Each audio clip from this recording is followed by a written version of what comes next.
What's up, and welcome back to Nowstalgia Pod, your weekly look at what's going on in pop culture. I am Pat Sheehan with my co-host, father of the bride, Dave Martinson. Dave, what's Yo, going on, man? right after we talk about the acronym for the Vampire know. Weekend album, he just gives us the name, and it's quite tame. Kind of a wasted segment. Quite tame. Just a shout out to Steve Martin, though. Sure. Old school father of the bride. Haven't seen that movie in years, but he resurfaced on SNL this week to play Roger Stone. So quite the week for Steve Martin and Vampire Weekend. Also, shout out to everyone but Roger Stone, I guess, in Siena College for hosting him last year for a meeting, our alma mater, free speech. I appreciate that. Anyways, Dave's like not even touching that. It's not going. Anyways, we got a lot to talk about this week. Before we do, hit that subscribe button on YouTube. Go to soundcloud.com/nostalgiapod and follow us pretty much anywhere you can listen to podcasts. Leave us a 5-star rating on iTunes. We appreciate all the feedback.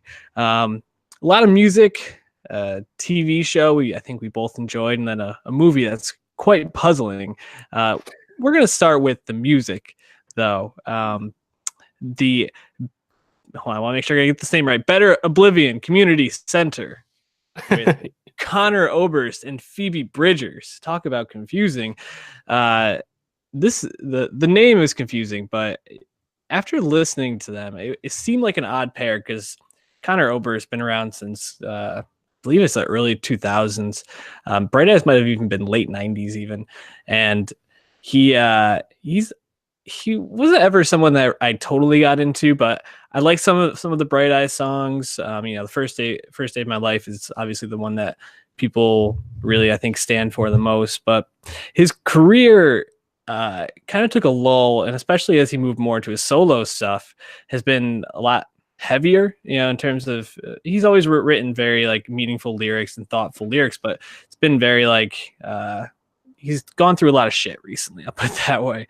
So when I heard he's going to be teaming up with Phoebe Bridgers for this album, I wasn't totally sure it was going to work because Phoebe Bridgers is a very empathic, it comes from a very like kind perspective. And I was like, I don't know if these two mesh together. Did they work together as Better Oblivion Community Center?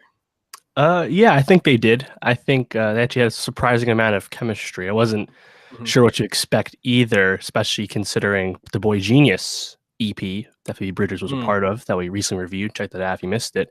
That EP definitely felt like was good, but at times the trio was taking turns leading a song or taking charge of a song. Whereas for this duo project with Conor Oberst, it definitely sounds like they had more chemistry in the sense that they perhaps wrote a lot of these songs together and really complement each other really well, I think, by design. So I thought it flowed pretty well.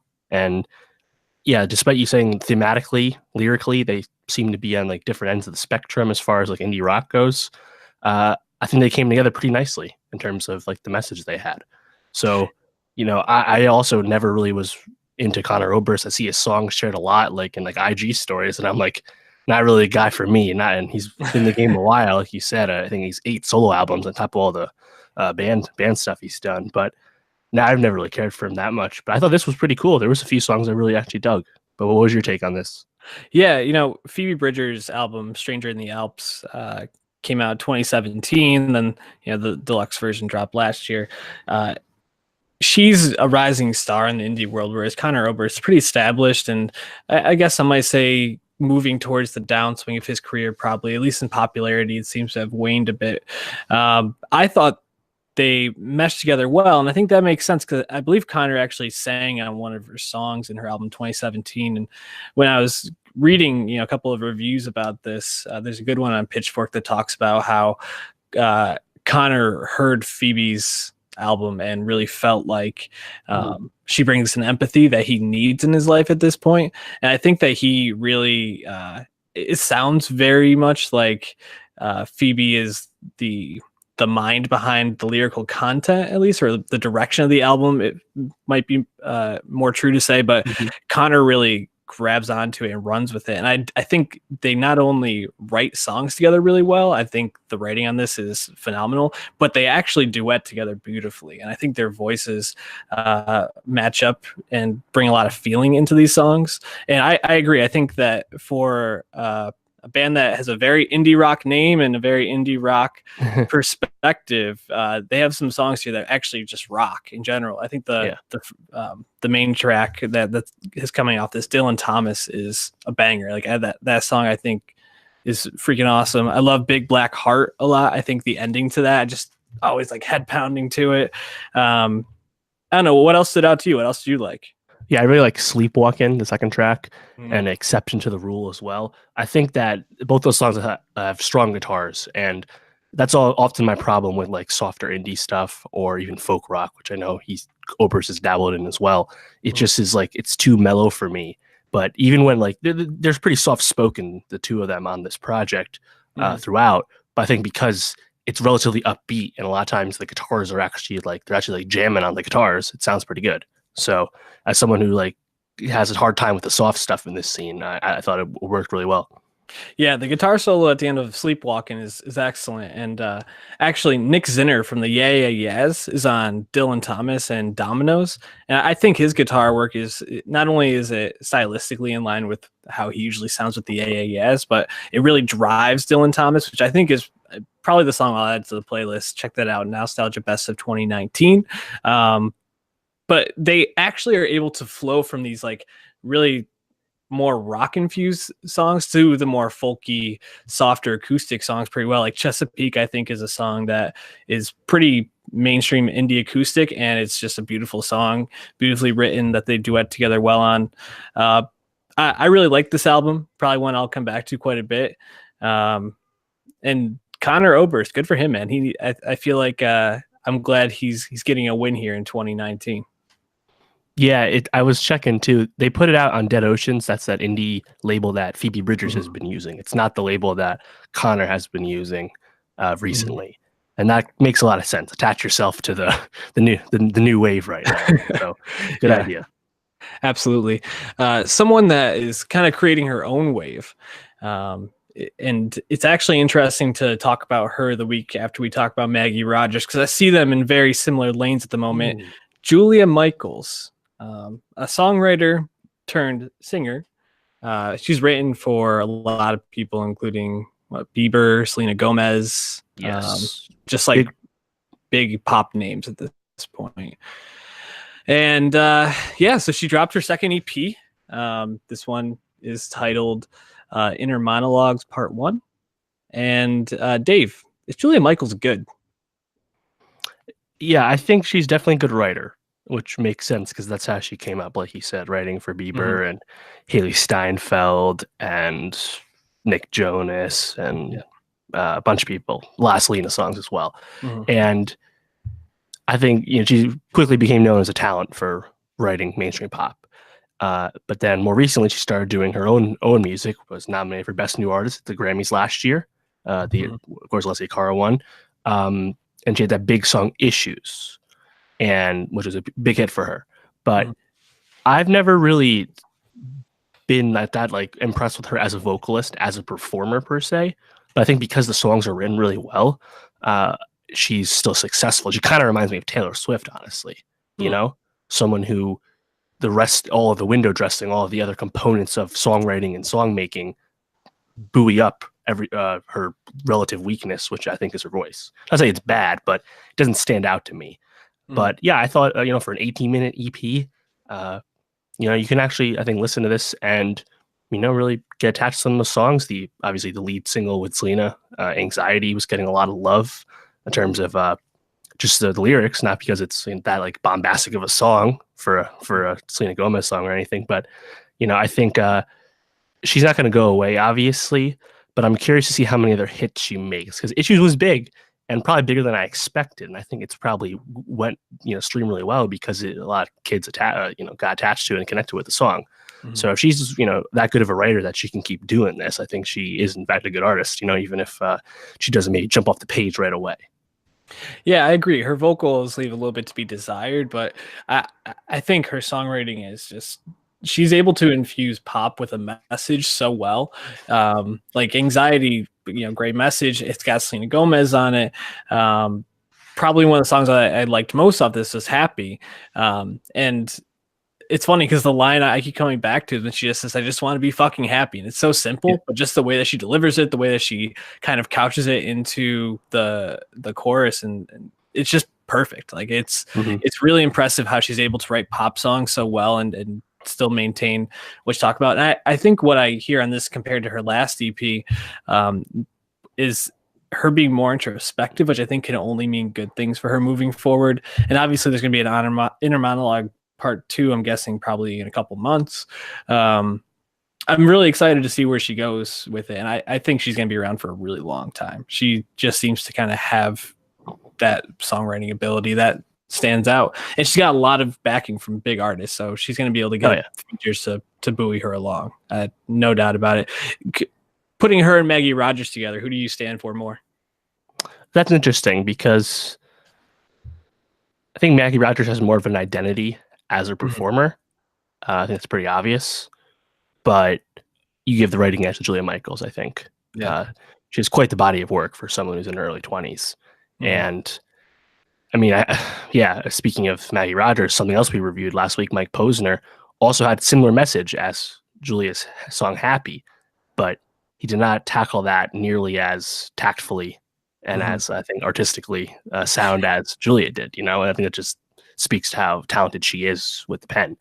But yeah, Maggie Rogers is an interesting comp because, I saw some, not hate, but some break pumping on the Rogers album after we talked about it.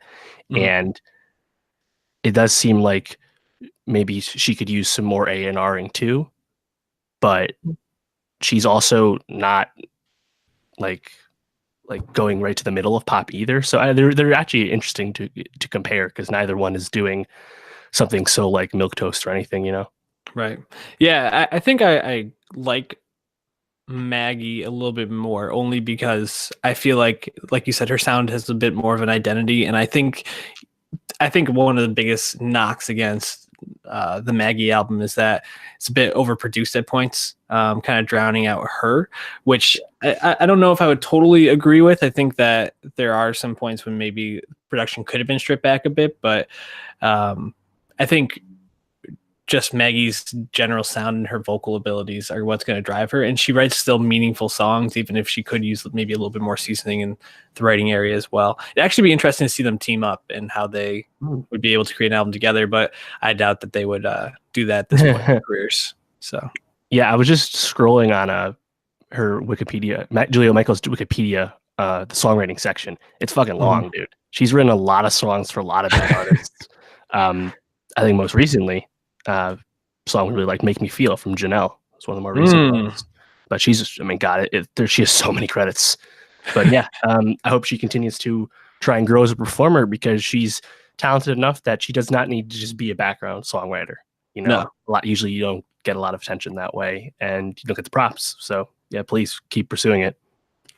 Another young 24-year-old, I believe, same age as Julia, is Dreezy. A little different.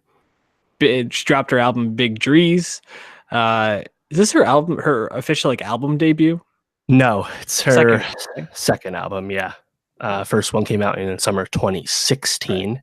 No Hard Feelings. Right. And I like some cuts off that. Nothing really was too big of a hit. I guess the song with Jeremiah, Body, was the biggest, got the most YouTube plays anyway. But yeah, she has not made a huge chart impression. She's certainly not all over mainstream hip hop the way Julia Michaels is all over mainstream pop. That's for sure.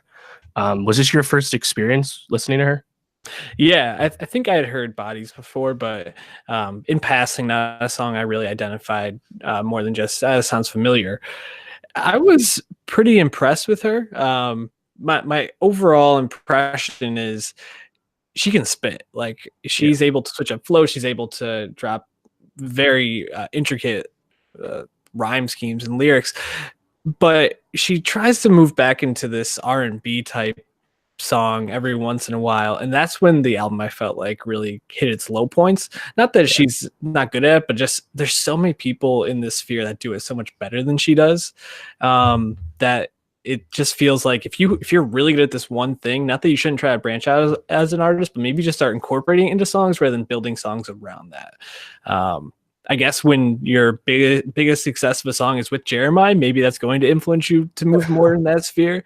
But the songs that stood out to me were when she was just spitting. What about you? What'd you think? Yeah, I agree with that. I think this album, I feel like some of the hooks are pretty weak, especially when they're sung hooks. And just guessing, but I think the reason she did that on this album is because 2 years ago, none of the rapidy rap songs really popped that much for her. Like We Gon' Ride was really good, Spaz was really good. Those songs didn't really move though. Meanwhile, a lot of other ladies in her lane have popped up in less time and already gotten bigger than her, like Saweetie and City Girls and like Cash Doll and all the other doll rappers that Cash Doll's featured on this. Like they've all come up and basically done a lot of same stuff Dreezy's been doing for longer, but they've had hits since, and thus gotten bigger and more attention, more clout, all that. So I think Dreezy probably sees or saw that maybe she needs to change up who she is to try and get a hit. It feels like she's fishing, and I would prefer that, like you said, just stick to her strengths, or at least focus on the strengths rather than just throwing them away.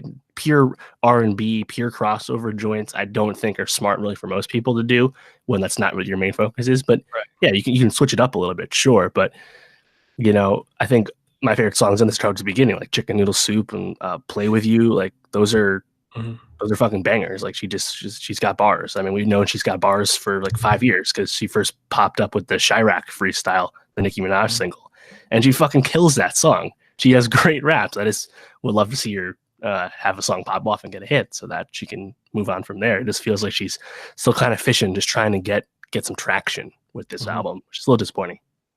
Chanel Slides is a song that I ride for. Like that song, the way that the bells are so like, I don't know, like chilled into it, makes it such a fucking awesome song. And I feel like they both spit really well on it. I also really liked Where Them Dollars At. Yeah, that was the lead single. That song really jumped out to me. You mentioned a couple in the beginning, Chicken Noodle Soup and Play With Ya. Yeah. All right. Well, let's talk off air about which ones we want to add to the playlist, because I think there's a couple options for sure. Yes, a couple strong ones.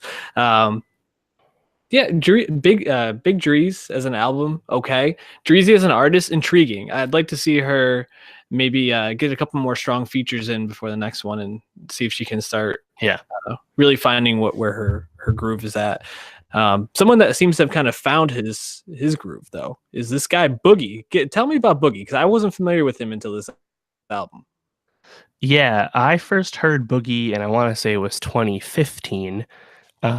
Just saw a blog post or something that said like new artists to watch, and I don't often check all the artists I see. There's just so many, but I started checking him out, and he had this song called "Oh My," which I really liked, and kind of I think it was on his mixtape called "The Reach." So 2014, I want to say. So yeah, I was like, all right, this guy's cool. This guy's new. Let's see what happens. And like, it was just quiet from there for me. And he dropped a few projects since then, but I didn't really get much attention. Didn't get my attention. And then a few years ago, he signed signed Eminem, and I was like, interesting choice, because he's a West Coast guy. Not the first idea I would think to sign the guy from Detroit. Also, as a young artist, we can count on one hand how many artists Eminem has really helped that he signed. It's not many. What happened to John Connor? Even guys that signed the Dre usually have troubles. But yeah, being on Shady Records and Interscope, I thought it was a little questionable. But he comes back with this new album, Everything's for Sale, or his major label debut anyway, and definitely a different artist than when I first met, but definitely someone who's seemingly got a little wiser, definitely came into his own a little bit, and is definitely bringing stuff on this. Now he reminds me of I want to say Buddy, another West Coast rapper who dropped a good album last year.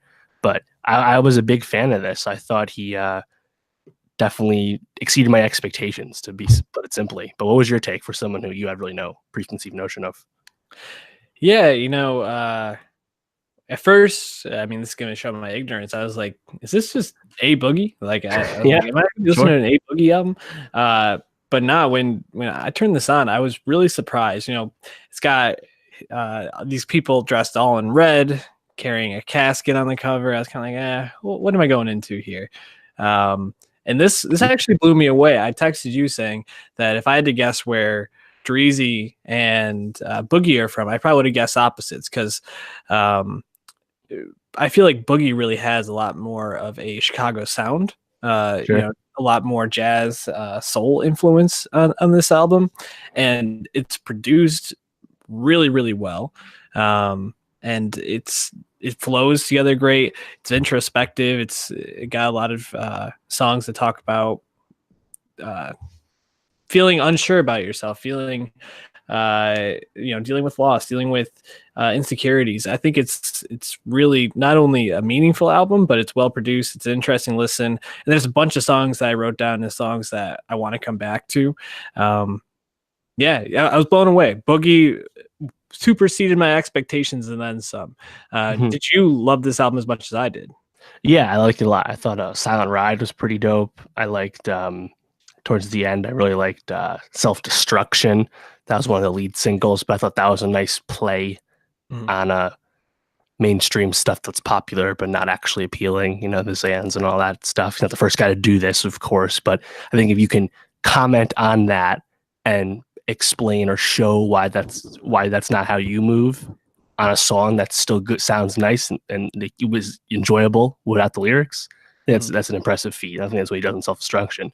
And then I thought the song with JID, Soho, really tight 2-minute song that also is quite lyrically dense if you want to listen to it, and has like that switch up at the end. That song really impressed me. I mean, I have some thoughts on the Eminem feature, of course, but I think there's not a lot of features. And when Boogie is by himself, I think he definitely holds his own. And yeah, I agree. I think the jazz rap is more unique to Chicago for sure. But frankly, if this is what you're going to make, signing to Shady makes way less sense. I mean, he sounds like he could be on TDE right now, speaking of West Coast artists. But yeah. Yeah, no, I agree. I think the Self-Destruction jumped out to me.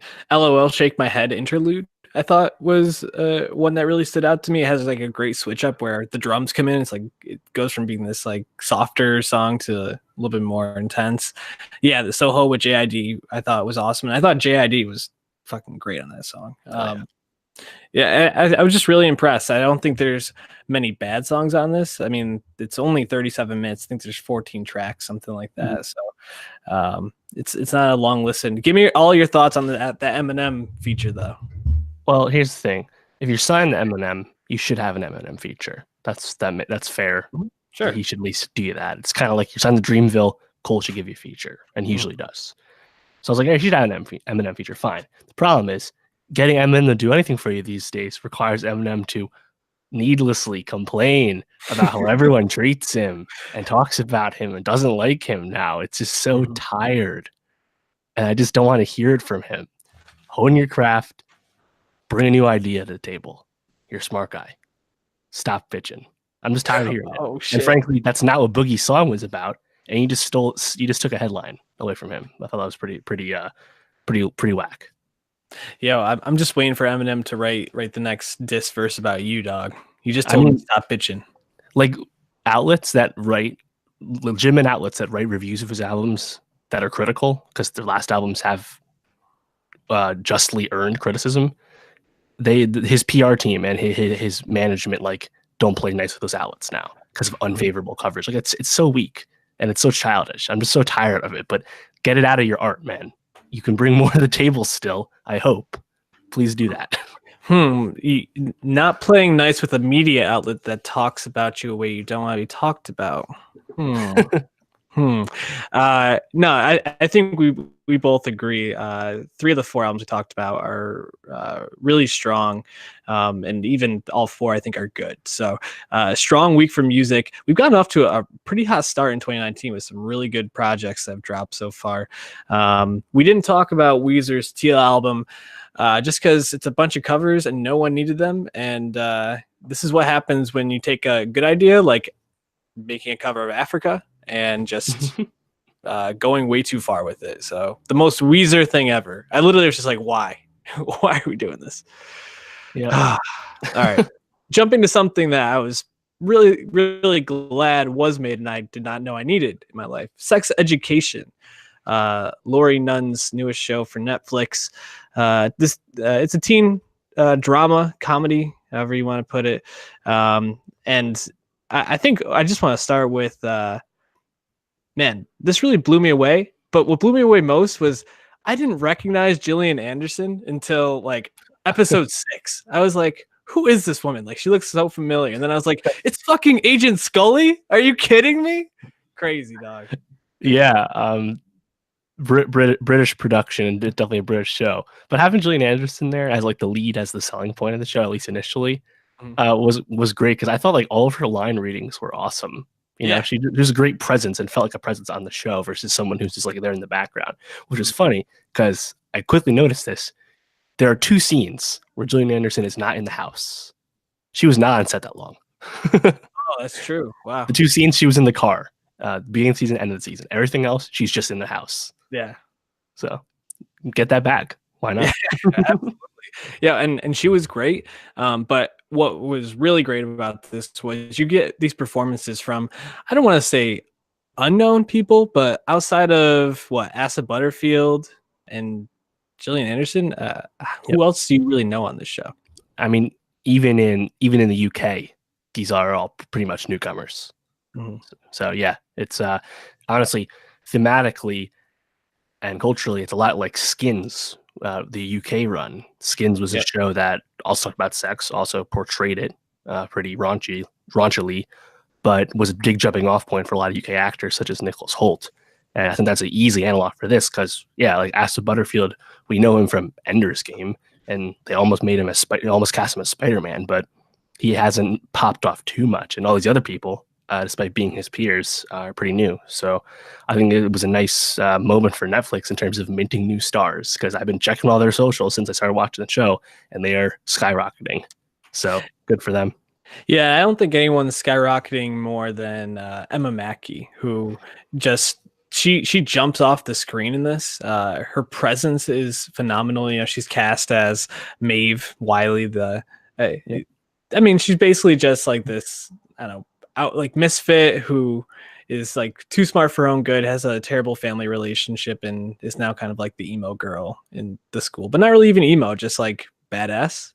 I don't know, intimidating.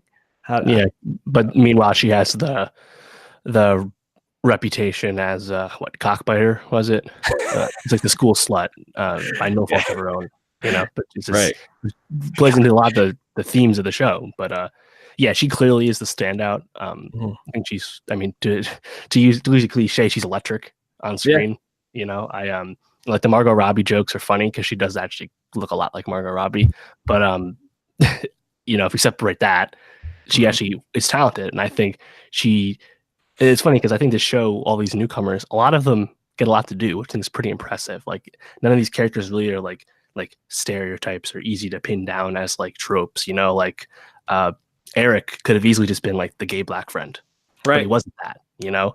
And even Asa Butterfield as Otis, you know, Netflix and the UK shows, they've been doing a lot with like the timid, like sad British boy, like End of the Fucking World and Bandersnatch, right? We've seen that, but he's a little more than that, and there's some nuance there.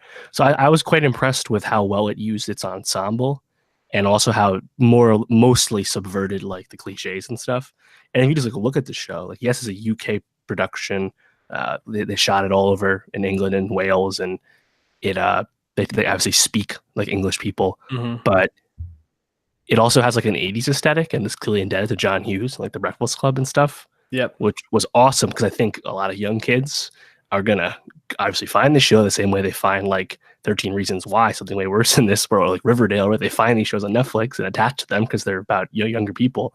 And I think this actually kind of exposes them to like a more artsy portrayal of that kind of stuff. So I was pretty enthusiastic about that. Also, it has like 80s and 70s music throughout, big songs. They licensed lots of stuff, like Dancing with Myself, right? Heart of the City, there's a lot of stuff like that. So I think there's a lot of stuff to like in this show. And again, for mid-January drop on Netflix. They drop out a million things. Quite refreshing, and honestly really impressive that they really kicked off the year with something so strong. Yeah, I think just the framework of the show is so brilliant. You bring in something that's somewhat taboo, but that all teenagers, all high school students are thinking about, talking about. It's something that they obsess over, which is sex. And am I doing it right? Why haven't I done it as much as this person? Like all these kind of questions. And then you put Otis in the middle of this as this sex therapist by proxy because of his mom, I guess. And that's, first of all, you can just make each individual episode watchable on its own because he's following different cases each episode. But then you have the through lines of the different relationships and how that ties back, Otis with Maeve and Eric with I guess spoiler, like Adam by the end. But they even their relationship throughout the whole thing, the bully and the person being bullied is really interesting. I just think that it was really smartly made, and Lori Nunn, just knocked this out of the park. Probably my favorite character in the show was Eric, just because I felt like he, we talked about this when we reviewed Call Me by Your Name, but he was allowed to be a gay person who has issues, but he was way more three-dimensional than just being a gay person who has family issues and isn't totally accepted. And you got to see him as a character trying to fit in outside of being gay, just not fitting in or being a social outcast in some respect, which I thought was just being different. Right. Was really cool. You got to see him cross-dressing and how he likes to do that at some points and really likes to express himself in different ways, which I thought was really cool. But I think what I really wanted to get to with this is, even though this is a comedy in most respects, the drama episodes and the drama aspects were probably what I liked the most. I think it was episode 5 when Eric and Otis had that fight on Eric's birthday. Right. And everything related to that. And I thought that was one of the best moments of the show because it really carried a lot of weight, and both those actors really nailed that scene and just the interaction in general. The ups and downs of that episode with Otis and Maeve and then him and Eric fighting at the end is really great. I just think that this show interweaves so many different aspects of culture, of identity, of sex. It did so much really well to make it a really enjoyable watch overall. I'm really impressed. Yeah, and even some of the side characters, like Jackson, you meet him first and you're like, oh, he's the head boy, he's the successful guy who's the jock and gets all the ladies. We know what that is, but no, there's that. They actually unearthed a lot with him throughout the season. And I think Adam was a character I think I struggle with a lot, just because the stuff at the end, I think I was reading that some people saw that coming right away. I know Nkuti Gatwa, who plays Eric, he said when he read the script for the first time, he guessed that right away. I didn't see that coming. I wasn't really trying to think of anything like that, but I don't know. His character is a little weird for me, and especially because they shipped him off at the end. They kind of just it was a neat explanation almost. I don't know. Other than that, though, I thought even another lady dish like Ola, a review pointed this out to me, but I was thinking about it as I was watching. I couldn't quite put it down, but at the dance, they show her wearing a tux. I think a lot of people guess, oh, she's going to be a gay character and she can't, date Otis. No, she's just wearing a tux because she wants to, and no one bats an eyelash. Meanwhile, when Eric starts to wear stuff that's not quite heteronormative to school, everyone notices. It's a subtle way to show the different taboos among the genders, right? Definitely. So I thought that was really smart. I just needed someone else to point that out for me to really quite notice it fully. But yeah, I think it's funny because there is some tropey cliche stuff like this, the love triangles, towards the end.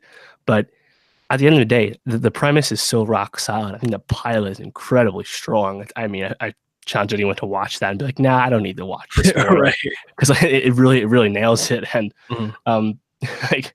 and there's a lot of funny stuff too. There's a lot. Obviously, there's so much sexual humor, so much humor of just kids being dumb and stuff, right?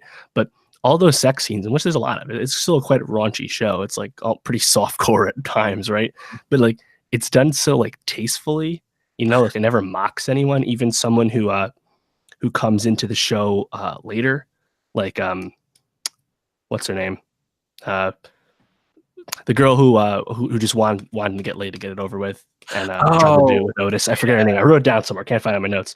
But even her character, they never like mock her, even though she has like weird fetishes per se, right?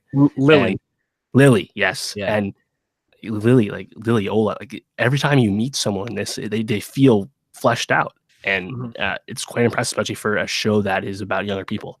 So I was blown away. Really liked it. Yeah, I mean, I think you hit the nail on the head there. Fuck Headmaster Groff. Like, just an absolute dick in like every way possible. Nothing redeeming about him at all. And yeah, just thinking about the different characters that I really liked on this. One that grew on me a lot was Maeve's friend. I believe her name was Amy. Yeah, the episode with her like learning how to masturbate and then like showing her he finally like figures it out was like that scene had me dying. I was like crying in tears like watching her do that. It was so good.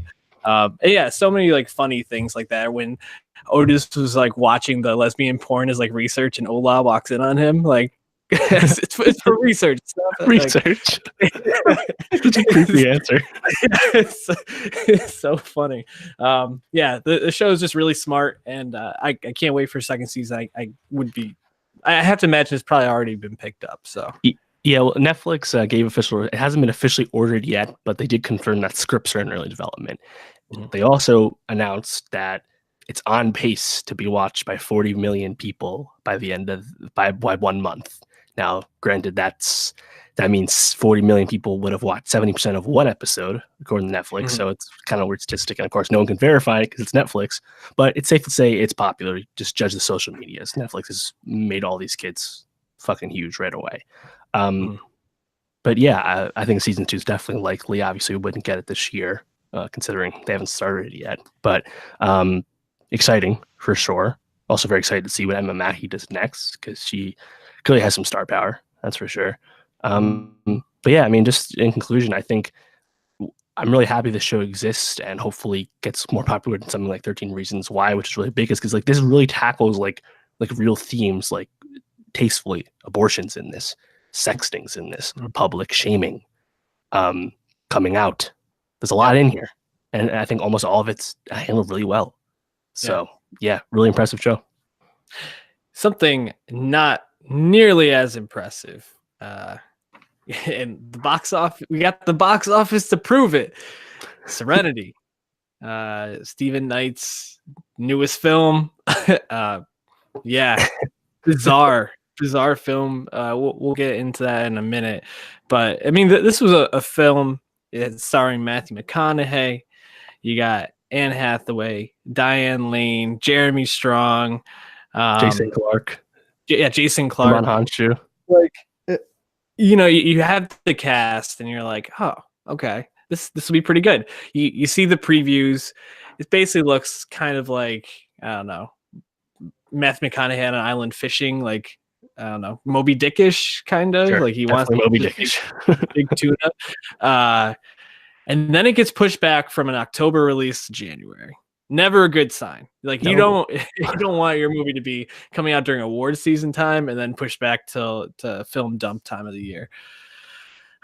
Well, we went to go see it this weekend because pretty much everybody's like, man, this movie, what the fuck was that twist? And I like had to know. I was like intrigued at that point. Man, I almost wish I didn't know because a lot to unpack here.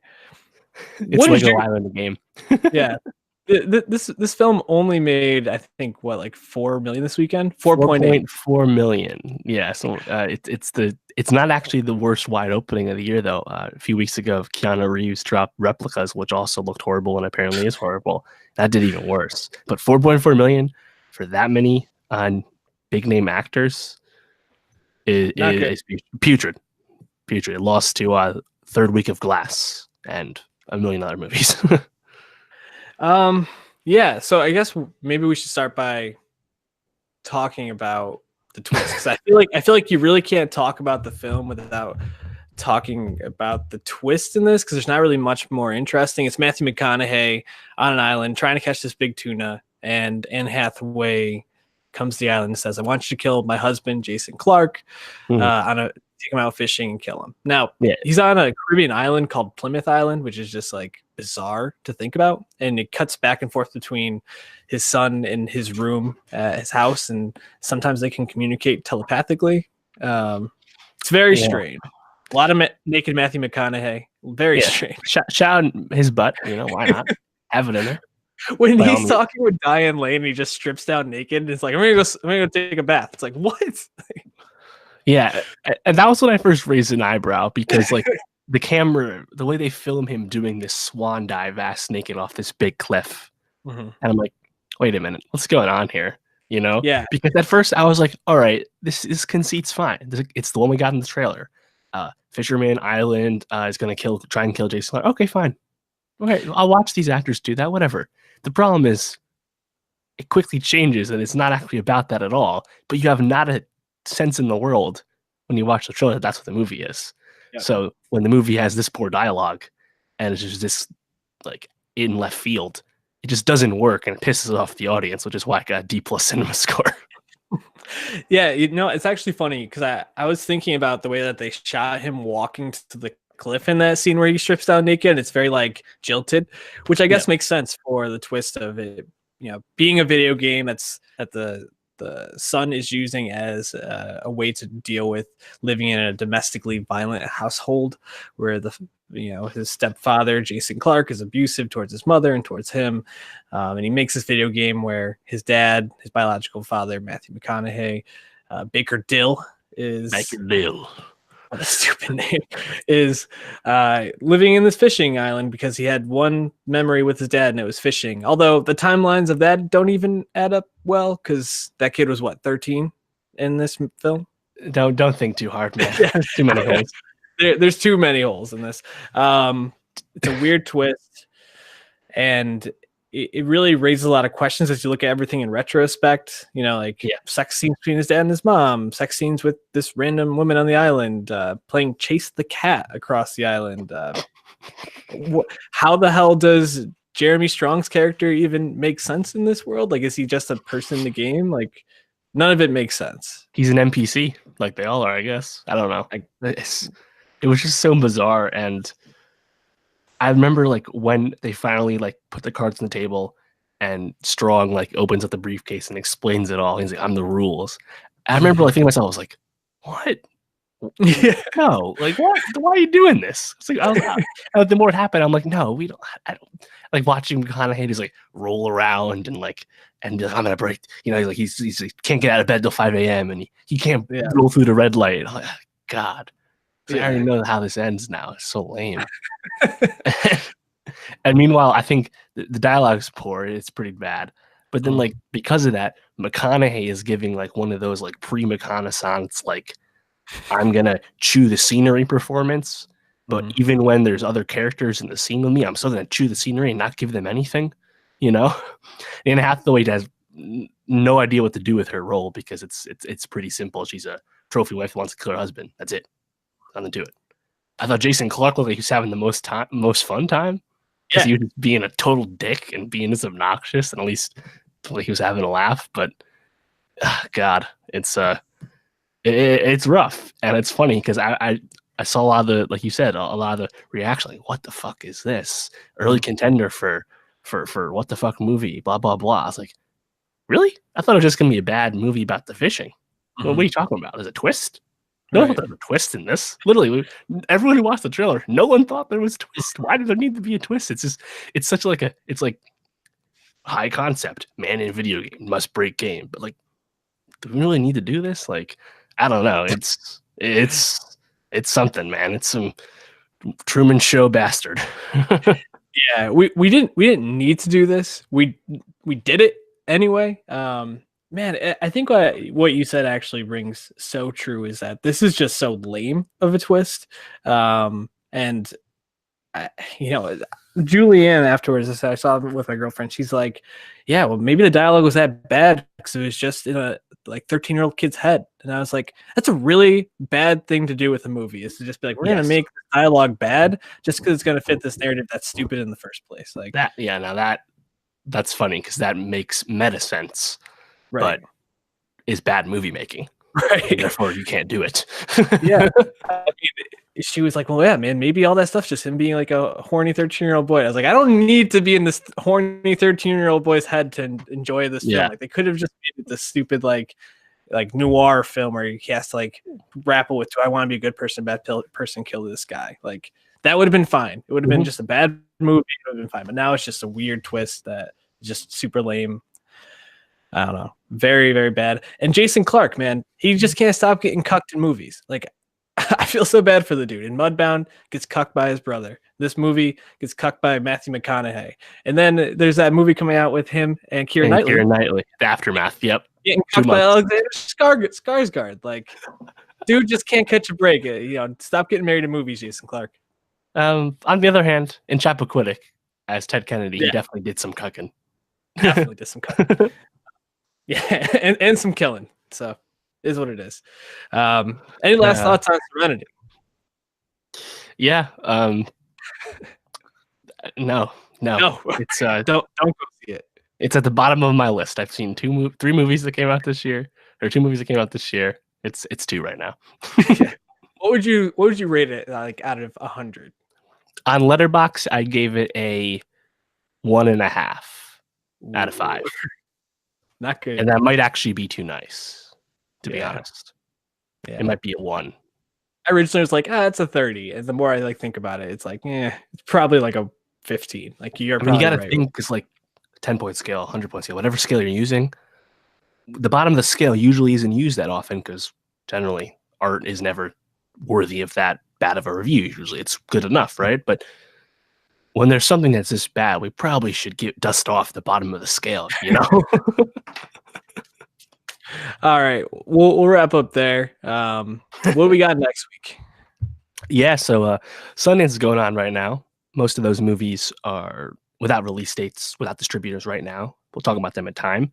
But one of those movies, Velvet Buzzsaw, is already coming out this Friday on Netflix. Jake Gyllenhaal reuniting with Dan Gilroy, Nightcrawler.